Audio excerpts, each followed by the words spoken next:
মৰমৰ ছাত্ৰ-ছাত্ৰীসকল আজি আমি ক্লাছ 6 ৰ ডাটা হ্যান্ডলিংৰ ডু ইট ইয়োৰসেল্ফ পেজ নং 177 ৰ কুৱেশ্যন নং 1 সলভ কৰিম।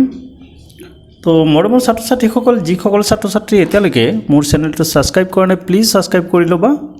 এই চেনেলটোত আমি ক্লাছ 7, 8, 9, 10 সকলো ক্লাছৰে নতুন বুক আমি সলভ কৰিম মেথমেটিক্স আৰু সায়েন্সৰ।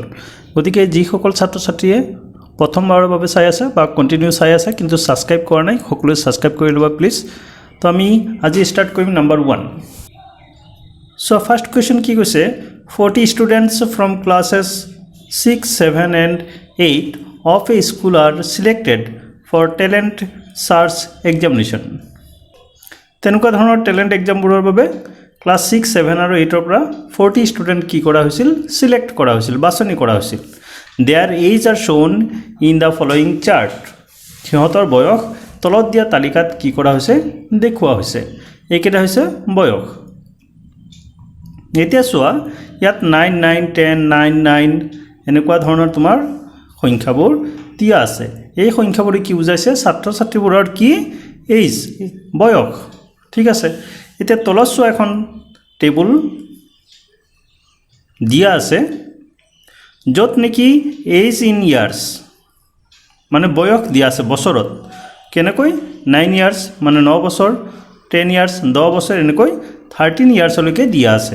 আৰু ইয়াত দিয়া আছে কি আমাৰ টেলিমাৰ্কছ। টেলিমাৰ্কছৰ বিষয়ে আমি এতিয়া গম পাইছোঁ অলপ চলপ। তো টেলিমাৰ্কছ তাৰপিছত দিয়া আছে নাম্বাৰ অফ ষ্টুডেণ্টছ। তো সদায় মনত ৰাখিবা number of tally marks equal to number of student হয়। ঠিক আছে, তো প্ৰথম কি দিছে 9 ইয়াৰ্ছৰ যিবোৰ ষ্টুডেণ্ট আছে সেই ষ্টুডেণ্টবোৰৰ টেলিমাৰ্কছ দিয়া আছে। ইয়াত চোৱা যিবোৰ সংখ্যা দিয়া আছে সেই সংখ্যাবোৰত কি আছে যিমান 9 আছে গোটেইকেইটা 9 কাটা আছে। তো কিমানটা 9 আছে চোৱা 1, 2, 3, 4, 5, 6, 7, 8, 9, 10, 11 নাম্বাৰছ কি আছে 9 আছে। ইয়াত চোৱা টেলিমাৰ্কছ কিমানটা দিয়া আছে দুটা বান্ডিল আৰু এটা সিঙ্গেল দিয়া আছে। এটা বান্ডিলত কিমান থাকে বুলি আমি গম পাওঁ 5, তেনেহ'লে আনটো বান্ডিলত 5 টোটেল 10 আৰু 1 সিঙ্গেল আছে মাৰ্ক। তো গতিকে কি হ'ব টোটেল 11 আৰু total 11 stick equal to total 11 numbers. মই যে কৈছিলোঁ tally marks equal to number of student. ঠিক তেনেকৈ আমাৰ 10 ইয়াৰ্ছৰ ষ্টুডেণ্টৰ কাৰণে আমি টেলিমাৰ্কছ বনাব লাগিব আৰু নাম্বাৰ অফ ষ্টুডেণ্ট লিখিব লাগিব। এতিয়া আমি কি কৰিম এতিয়া আমি 10 ইয়াৰ্ছৰ ষ্টুডেণ্টৰ কাৰণে কি কৰিম টেলিমাৰ্কছ প্ৰথমে লিখিম। এতিয়া চোৱা ইয়াক কাটি দিছে কিহৰ কাৰণে আমি সেই কাটা ছিষ্টেমত আজি আমি ইয়াক শিকিম কিয় কাটে। চোৱা আমি এইবোৰ কাউণ্ট কৰি একেলগে মনত ৰখাটো যে টোটেল কিমান হৈছে সেইটো আমাৰ কাৰণে অলপ অসুবিধা হয়, কেতিয়াবা পাহৰি যাওঁ বা কম বা বেছি আমি লিখি দিওঁ। সেইটো কাৰণে টেলিমাৰ্কছটো ইয়াত অনা হৈছে। টেলিমাৰ্কছৰ ছিষ্টেমত যদি আমি কাউণ্ট কৰোঁ হিচাপ কৰোঁ তেতিয়াহ'লে আমাৰ ভুল নহয়। তো টেলিমাৰ্কছ আমি পেঞ্চিলেৰে দিলেও হয় বা কলমেৰে দিলেও হ'ব। এতিয়া চোৱা আমি 10 ইয়াৰ্ছত যাম। 9 ইয়াৰ্ছৰ কমপ্লিট কৰি দিছে গতিকে যিমান 9 আছে কাটা হৈ গৈছে। এইবাৰ আমি যাম 10ত। 10 আমি কি কৰিম এটা ছাইডৰ পৰা 10 ইয়াৰ্ছ আমি বিচাৰি যাম। যিমান 10 পাম এটা এটা টেলিমাৰ্কছ আমি বহুৱাম। চোৱা ফাৰ্ষ্ট 10ৰ কাৰণে আমি ফাৰ্ষ্ট 10 কাটিলোঁ 1 টেলিমাৰ্কছ দিলোঁ। এই 10টো আৰু আমি বিচাৰি নাযাওঁ, বিচাৰি গ'লেও এইটো কাটা আছে আমি গম পাই যাম যে এইটো হিচাপ হৈ গৈছে। ছেকেণ্ড 10ৰ কাৰণে আৰু এটা টেলিমাৰ্ক দিম আৰু ইয়াক কাটিম। থাৰ্ড নম্বৰ 10 কাটিম টেলিমাৰ্ক দিম। ফ'ৰ্থ নম্বৰ কাটিলোঁ টেলিমাৰ্ক দিম। ফিফথ নম্বৰ কাটিলোঁ এটা বান্ডিল আমি বনালোঁ হ'ল। এতিয়া আকৌ যাম আৰু এটা 10 আছে কাটিলোঁ। এইটো 10 আছে কাটিলোঁ 10 কাটিলোঁ 3 হ'ল 4 হ'ল। এইটো লাইনত আৰু নাই। এতিয়া এইটো লাইনত গৈ গৈ এইটো 5 পালোঁ এটা বান্ডিল বনালোঁ আৰু 1 আৰু দুটা টোটেল 1 আৰু 2 তেতিয়াহ'লে আমি 2 দিলোঁ। তেতিয়াহ'লে কিমান হৈ গ'ল আমি আৰু হিচাপ কৰি থাকিব নালাগে ইয়াতে ওলাই যাব টেলিমাৰ্কত 5, 5, 10 প্লাছ 2 12। চোৱা ইমান সহজ। টোটেল আমাৰ কিমান ওলাব লাগিব 40 ষ্টুডেণ্ট কাৰণ 40 ষ্টুডেণ্টৰে হিচাপ আছে ইয়াত। এইবাৰ আমি 11 ইয়াৰ্ছত যাম।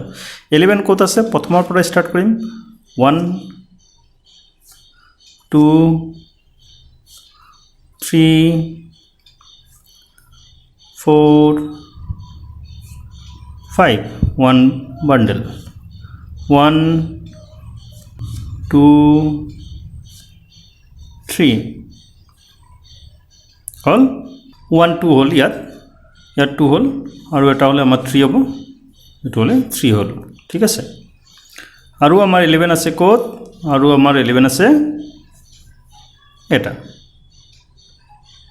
হল টোটাল আমাৰ 5 plus 4 9 1 2 3 4 5 6 7 8 আৰু আমাৰ 1 9 হৈ গল এটা আমাৰ কি হ'ব 9 নাম্বাৰস অফ স্টুডেন্ট এবাৰ আমি 12 বিচাৰি যাম 12 সোৱা 12 আমি প্ৰথমৰ পৰা সাম কৰিব 12 আছে নেকি 12 স্টার্ট হৈছে 1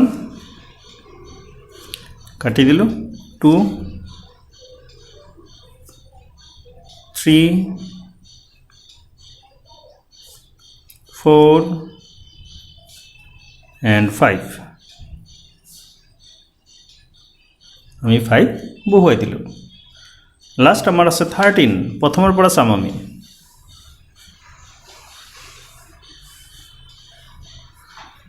1 2 3 হল আমাৰ এটা 10 সম্ভৱত আমি কাটা নাই আমি এটো চাম 10 টোটাল কিমান আছে ইয়াত আমাৰ হেৰি পালো 3 10 হৈ গৈছে আমাৰ ইয়াত আমি 10 পাইছিলো 12 1 2 3 4 5 6 7 8 9 10 11 12 ঠিক আছে এটো আমি কাটা নাছিল এই ধৰে আমি কি কৰিম টেলি মাৰ্কস বোৰ্ড বহুৱাই প্লাই নিৰ্ভুলভাৱে আমি কি কৰিব পাৰো সংখ্যাবোৰ উলিয়াব পাৰো তো আমি ইয়াত টোটাল হিসাব কৰিলে পাই যাম কিমান পাম টোটাল হিসাব কৰিলে আমি ইয়াত কিমান পাম টোটাল আমি পাম 40 ঠিক আছে তো আমি এটো আমি কি কৰিলো আমি টেলি মাৰ্কস আৰু number of student fill up কৰিলো এইবাৰ কি কৰিম আমি এই তালিকাখন চাই প্লাই কিছুমান কোৱেশ্চন দিয়া আছে সেই কোৱেশ্চনবোৰ আমি কি কৰিম সলভ কৰিম ঠিক আছে কোৱেশ্চনবোৰ আমাৰ তলত দিয়া আছে তো অলৰেডি আমি টেলি মাৰ্কস ভৰিলো এতিয়া আমাৰ হাতত কি আছে এতিয়া আমাৰ হাতত এই কোৱেশ্চনবোৰ আছে ঠিক আছে এই কোৱেশ্চনবোৰ আমি কৰিম কি কৈছে now give the tally marks for the students of age 10 years 11 years 12 years 13 years আমি already tele marks Dilu also find the number of students in each age group প্রতিটো বয়সত কিমানজন স্টুডেন্ট হেতু উলিয়ালো then answer the following question আমি তলত দিয়া প্ৰশ্নবোৰ উত্তৰ কৰিব লাগে so first question কি দিছে how many students are there of age less than 12 12 বছৰ বয়সত কৈ তলৰ স্টুডেন্ট কিমান আছে তো 12 বছৰ বয়সত কৈ তলৰ মানে 11 10 আৰু 9 লব পাৰো আমি হয় না নহয় এই গুটে কিটা লম হয় তো ইয়াতে আমাৰ কিমান হৈ সোৱা ইয়াতে হৈ যাব টোটাল আমাৰ 32 স্টুডেন্ট টোটাল আমাৰ কিমান হ'ব ইয়াত 32 স্টুডেন্ট তো ইয়াৰ आंसर কিমান হ'ব ইয়াৰ आंसर হ'ব আমাৰ 32 লেস দেন 12 তামানে 9 প্লাস 12 প্লাস 11 কৰিলে আমি কিমান পাম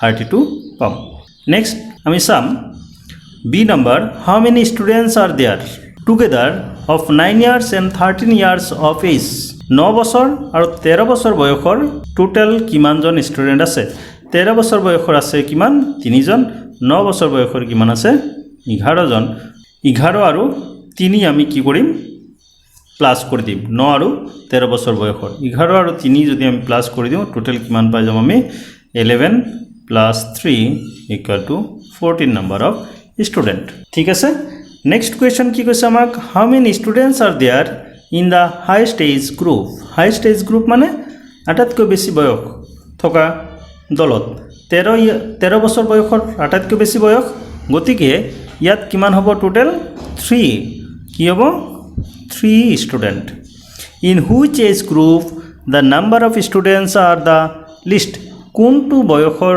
দলত বা কোনটো বয়সৰ গ্ৰুপত আটাইতকৈ কম স্টুডেন্ট আছে 13 ইয়াৰ্সৰ হয় নাই তো ইয়াত কি লিখিম 13 years in which age group the number of students are the most কোনটো বয়সৰ স্টুডেন্ট আটাইতকৈ বেছি আছে কোনটো বয়সৰ 10 ইয়াৰ্স তো ইয়াৰ आंसर কি হ'ব 10 ইয়াৰ্স তো মৰমৰ ছাত্ৰ ছাত্ৰীসকল আশা কৰো তোমালোকে বুজি পাইছা আমি টেলিমাৰ্কছ কেনেকৈ দিব লাগে সংখ্যাবোৰ কাটি কাটি আৰু সেই টেলিমাৰ্কছৰ সমানে আমি কি কৰিব লাগে নাম্বাৰ অফ ষ্টুডেণ্ট বা নাম্বাৰ অফ যিকোনো যদি অবজেক্ট দিয়া থাকে বস্তু দিয়া থাকে সেইটো আৰু তলত সেই টেলিমাৰ্কছৰ তালিকা চাই পেলাই আমি যিকোনো কুৱেশ্যনৰ এনসাৰ কৰিব পাৰোঁ তো আজি আমাৰ 1 নম্বৰ কুৱেশ্যন সলভ কৰা হৈছে নেক্সট ক্লাছত আমি 2 নম্বৰ কুৱেশ্যন সলভ কৰিম